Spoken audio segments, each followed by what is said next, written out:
काया अपने झूठे आंसू पूछती है और अपनी बात कंटिन्यू रखते हुए कहती है, दरअसल पापा, उस दिन मेरी मॉडलिंग का ऑडिशन था और मुझे वहाँ जाना था, लेकिन उसके लिए मैंने स्वयं से भी बात कर ली थी, है न स्वयं।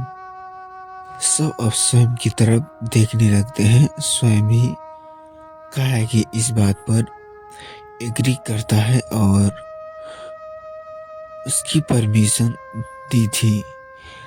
काया फिर कहती है, मैं तो बस अपनी ऑडिशन देने गई थी और जब मैं यहाँ लौटी तो तानी स्वयं से सगाई कर चुकी थी।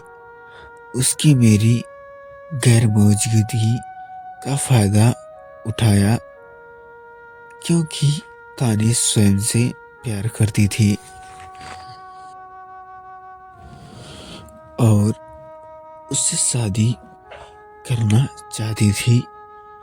उसके पापा तो उससे थोड़ी आस से देख रहे थे, लेकिन अथर्व को आंख में आंसू बिल्कुल भी भरोसा नहीं था।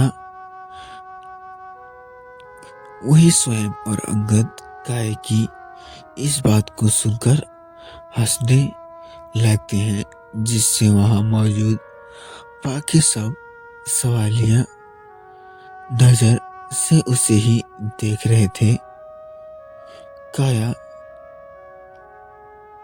जैसे ही उस करे तो कि काया, क्योंकि बात है जो हमें नहीं मालूम, रियली काया अंगद की अपनी हंसी कंट्रोल करने अपने हाथ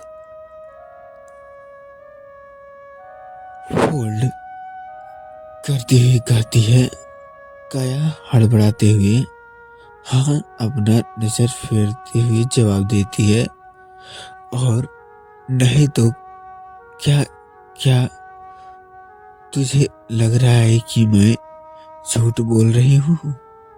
मैं अंगद बेफिक्र से कहता है, मुझे लग नहीं रहा है, मुझे पूरा भरोसा है कि तुम झूठ बोल रही होगी। क्या मतलब है तुम्हारा? काया घूर कर अंगद को देखती है और उससे पूछती है। उन दिनों की बात के बीच में ही काटते हुए स्वयं कहता है, क्या कहा तुमने कि मैं तुम्हें मॉडलिंग के ऑडिशन के लिए जाने की परमिशन दी थी? राइट, हाँ, तुम्हें तो कही थी कि ये बात भूल गई क्या तुम? काया डर से हड़बड़ाते हुए स्वयं से कहती है। स्वयं कहता है, तुमने मुझसे कहा था कि ऑडिशन अगले हफ्ते है और इसलिए मैंने माही भरी थी सगाई वाले दिन, तो हमारी इस टॉपिक पर बात भी नहीं हुई थी। काया, और कितनी झूठ बोलोगी तुम? काया बस से नजर फेरती हुई कहती है, अगर मैंने तुमसे बात छुपाई भी थी तो इसमें गलती क्या था? अगर किसी को भी पता चलता कि उस दिन मेरी ऑडिशन है तो क्या मुझे जाने देते?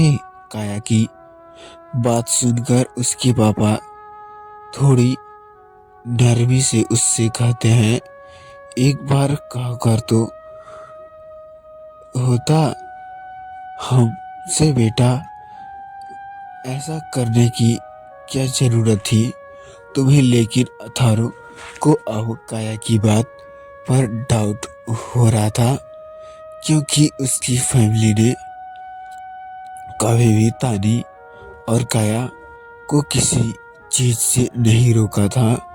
अथर्व गुस्से से काया से कहता है, तुम्हें सच में इस ऑडिशन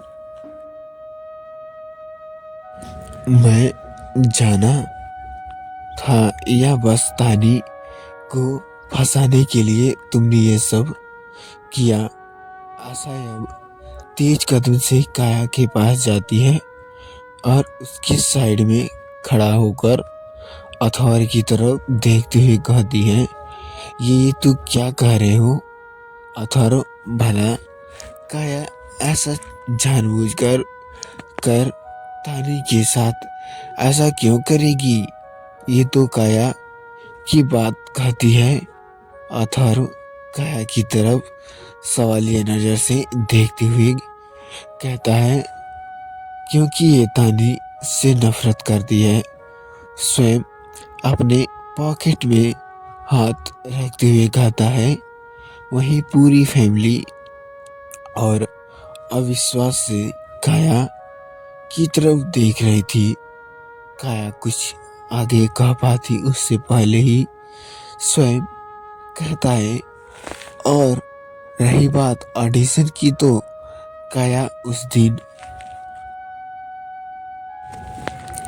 किसी ऑडिशन में गई ही नहीं थी, तो फिर कहाँ थी? काया अथर्व स्वयं से पूछता है, लेकिन उसकी नफरत से भरी आंखें काया को ही देख रही थी।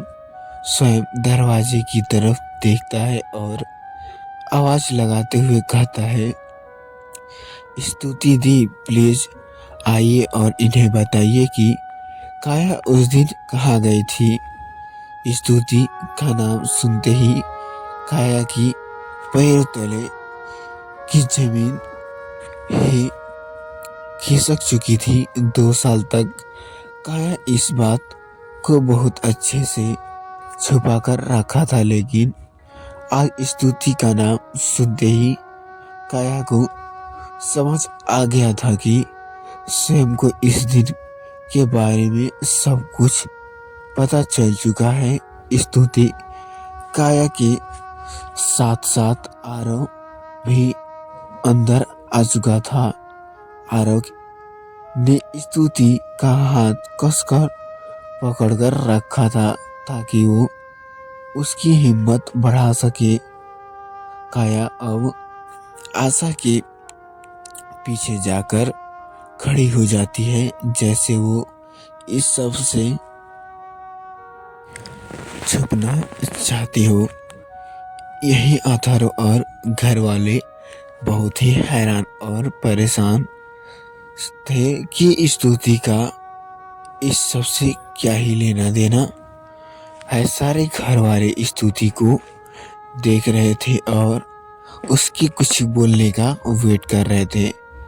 कुछ ही पल में स्तुति हिम्मत करती है और घर वालों को भारी सच्चाई बताती है। अथर्व अब अपनी मुट्ठी कसकर और काया की तरफ बढ़ता है, लेकिन अथर्व अपने गुस्से को कंट्रोल कर रुक जाता है। काया अभी भी अपने आप को ही डिफ्रेस कर की कोशिश में लगी हुई थी। काया स्तुति से कहती है, तुमने कहा कि तुमने किसी लड़की की आवाज़ सुनी थी फोन पे। तुम कैसे कह सकती हो कि वो लड़की मैं ही हूँ? आशा भी गुस्से से कहती है, तुम सब से इस मजाक समझ रखा है क्या जो मन में आ रहा है बोली जा रही हो? स्वयं और अंगद को यकीन नहीं हो रहा था कि काया अभी भी कुछ मानने का तैयार नहीं थी। आरव आगे आता है और कहता है, हाँ काया, इसने तुम्हारी आवाज को नहीं पहचाना था, लेकिन उसने राहुल को पहचान लिया था जिससे इस किडनैप किया था। और राहुल ने तुम्हें इतना सुनते ही काया अपना थूक निगलती है उससे। उसके माथे पर पसीना साफ साफ बता रहा था कि अब उसे भी ये एहसास हो चुका है कि उसकी सारी चोरी पकड़ी जा चुकी है। काया आशा के पीछे छुप रही थी कि आशा कुछ दिमाग लगाकर उसे ले, और आशा भी उसे जुगाड़ में थी कि कुछ सोच और काया को बचा ले। आशा कुछ कदम आगे आती है और कहती है, अगर ऐसी बात है भी तो इस मामले में हमें सब सुलझना सकते हैं। तुम सब को पुलिस वालों को लाने की क्या जरूरत थी? स्वयं गुस्से से जलती नजरों से काया को देखता है और कहता है, क्या कि कल काया ने तानी को जान से मारने की कोशिश की थी। स्वयं के आंखों में अभी काया के लिए नफरत साफ झलक रही थी। उससे कहने का तरीका ये दिख रहा था कि स्वयं काया को क्यों सजा दिलवा रहा है, क्यों सजा दिलवाना चाहता है। तानी के घर वालों अभी इतनी सारी चीजें सुन के बाद कुछ भी कहने की हालत में नहीं थे। उन्हें तो अब शायद सबूत देखने की भी जरूरत महसूस नहीं हो रही थी। आशा तो ये सब जानती थी कि काया ये सब बहुत आसानी से कर सकती है, लेकिन काया के पापा के दिल में अभी भी आस थी कि शायद उसकी बेटी ने इतना बड़ा काम ना किया हो। काया के पापा सोफे से उठते हैं और स्वयं से आगे आकर उससे कहते हैं, तुम तो जो भी कहा मैं वो सब मानता हूँ, लेकिन मेरी बेटी अपनी ही बहन ने जो भी अपनी ही बहन के साथ ऐसा बिल्कुल भी नहीं कर सकती। स्वयं को काया के पापा के लिए बुरा फील होता है, लेकिन सच तो यही था कि काया ने सच में ऐसा किया था। स्वयं चुपचाप बस काया के पापा को देख रहा था, जो बड़ी आस से उसे ही देख रहे थे, जैसे वो सुनना चाहते थे कि स्वयं ने अभी अभी जो कुछ भी कहा है सब झूठ था। लेकिन स्वयं कुछ नहीं कहता। वो अब काया के पापा के और झूठी तसल्ली नहीं देना चाहता था।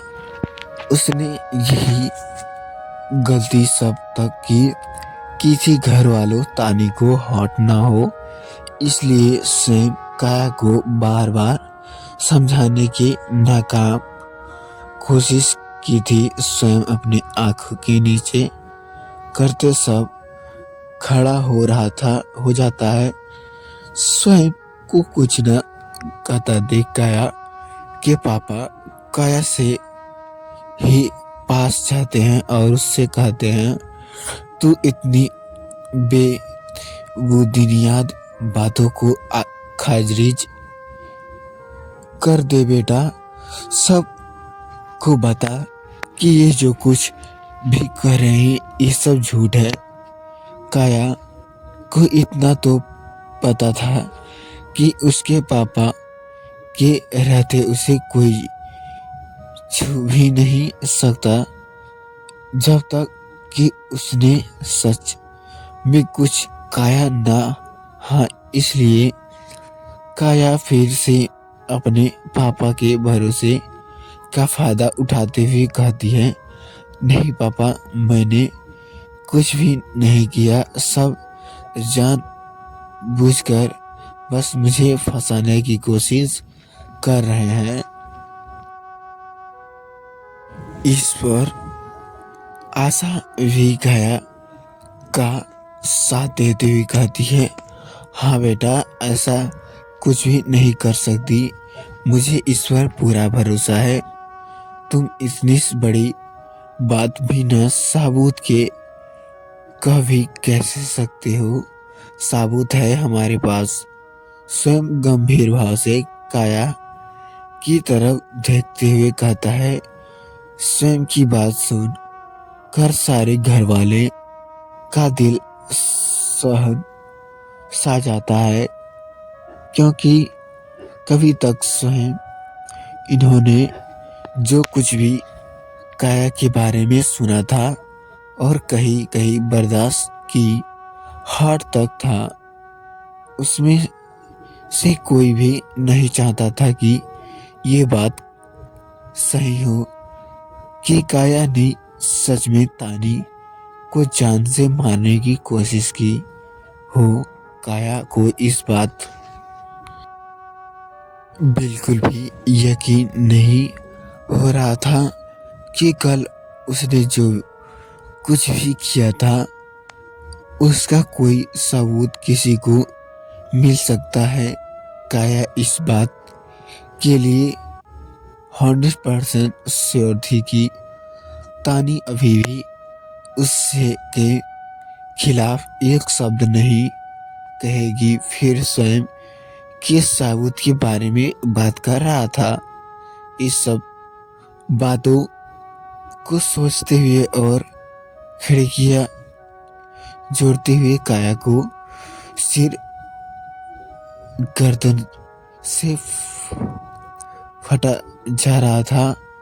काया मन में सोचती हुई, यही हो नहीं सकता कि तानी कुछ भी कहे और ये सब हक करती है कि इतनी पास सबूत है, ये आखिर किसकी सबूत की बात कर रहा है। स्वयं अब अपना फोन निकालता है और एक वीडियो सबको दिखाता है। दरअसल ये वीडियो उस गार्डन का था जहां कल तानी और काया थे। उस वीडियो में काया खुद ही अपने सारे गुनाह कॉन्फेस कर रही थी। उसने अपने ओवर कॉन्फिडेंस में शायद ये बिल्कुल भी दिमाग नहीं लगाया था कि उसे गार्डन में सीसीटीवी कैमरा भी हो सकता है और अब उसकी लापरवाही का नतीजा उसके सामने था। काया ये यकीन ही नहीं हो रहा था कि उसकी सारे करतूत उसके घर वालों के सामने आ चुका है। सारे घर वालों की आंख में आंसू थे। काया के पापा अभी भी काया को आंसू भरे आंखों से देख रहे थे। काया अपने पापा का हाथ पकड़ती हुई और उसने कुछ कहने की कोशिश करती है, लेकिन उसके पापा उसका हाथ झटक कर उससे एक जोरदार थप्पड़ जड़ते हैं, जिससे काया का फेस दूसरी तरफ मुड़ जाता है।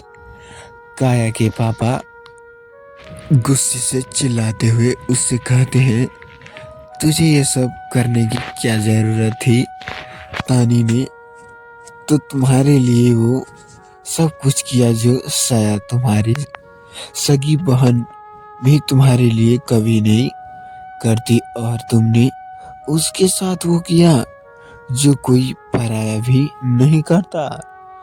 आज तुम्हें मुझे अपनी बेटी कहते हुए भी शर्म आ रही है। काया के पापा काया से मुंह मोड़कर स्वयं के पास जाते हैं और उससे कहते हैं, तुम सही थे स्वयं, इसे इसके लिए किए की सजा मिलनी ही चाहिए। इतना कहकर काया के पापा तेज कदमों से अपने कमरे की तरफ चले जाते हैं। आशा को भी यकीन हो चुका था कि वो अभी काया को। तो दोस्तों ये थी भाई आज की स्टोरी। आगे की स्टोरी जानने के लिए देखते हैं स्वयं काया को पुलिस के हाथ पकड़ा देता है कि नहीं। ये सब जानने के लिए मिलते हैं आगे की स्टोरी में। तब तक बने रहिए हमारे चैनल पर, और चैनल पर नए हैं तो चैनल को सब्सक्राइब कर दीजिए ऐसे ही इंटरेस्टिंग मोटिवेशनल रोमांटिक स्टोरी सुनने के लिए। मिलते हैं नेक्स्ट पार्ट में, तब तक के लिए बाय, जय हिंद दोस्तों।